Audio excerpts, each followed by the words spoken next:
வணக்கம். குரல் அறிவோமிற்கு உங்களை வரவேற்கிறோம். அதிகாரம் 2. வான் சிறப்பு. வானின்று உலகம் வழங்கி வருதலால் தான் அமிழ்தம் என்று நற்பாற்று. விளக்கம். உலகத்தை வாழ வைப்பது மழையாக அமைந்திருப்பதால் அதுவே அமிழ்தம் எனப்படுகிறது. Explanation in English. By the continuation of rain, the world is preserved in existence. It is therefore worth to be called ambitious. இந்த குறளுக்கான ஒரு குட்டி கதையும் உங்களுக்கு சொல்ல போகிறேன். ஒரு அழகான கிராமத்தில் மக்கள் எல்லோரும் சந்தோஷமாக வாழ்ந்துட்டு வராங்க. நல்ல மழை பெய்ததால் விவசாயம் சிறப்பாக இருந்துச்சு. நல்ல நீர், காற்று என எல்லா வளங்களும் நிறைஞ்ச கிராமமாக இருந்துச்சு. சில வருடங்களுக்கு அப்புறமா அங்கே இருந்த கிராம மக்கள் அங்கே இருக்கிற எல்லா வளங்களோட அருமை தெரியாமல் நீர்நிலை இருக்கிற பகுதியை ஆக்கிரமிப்பு பண்ணுறது என தவறான வேலைகளை செய்கிறாங்க. இதனால் மழை வர்றது குறைஞ்சிருது. ஒரு கட்டத்தில் மழையே பெய்யாமல் போகுது.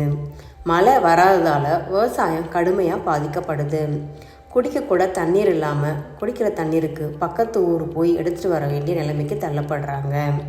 அந்த சமயத்தில் அந்த கிராமத்துக்கு ஒரு சித்தர் வராரு.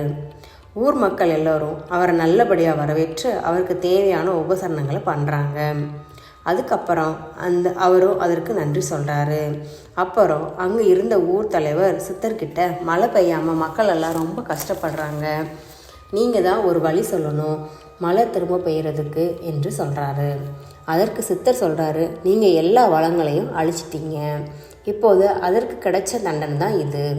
இப்போவாது புரிஞ்சுக்கோங்க, உங்ககிட்ட எவ்வளோ செல்வம் இருந்தாலும் மழையை அது கொடுக்குற வளங்களையோ உங்களால் உருவாக்க முடியாது.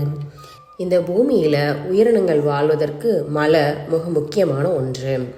மழை வந்தால் தான் பூமியில் எல்லா உயிரினங்களுக்கும் உணவு. மழை இல்லைன்னா பூமியில் உயிர்கள் வாழ்வது மிக கடினம். அப்படிப்பட்ட மழையை அமிழ்தம் போன்றது அப்படின்னு சித்தர் சொன்னார். அதை நம்ம போற்றி காக்கணுங்கிறதையும் சித்தர் சொன்னார். ஆமாங்க, இந்த கருத்தை தான் நம்ம வள்ளுவர் இந்த குறளில் நமக்கு எடுத்துரைக்கிறார்.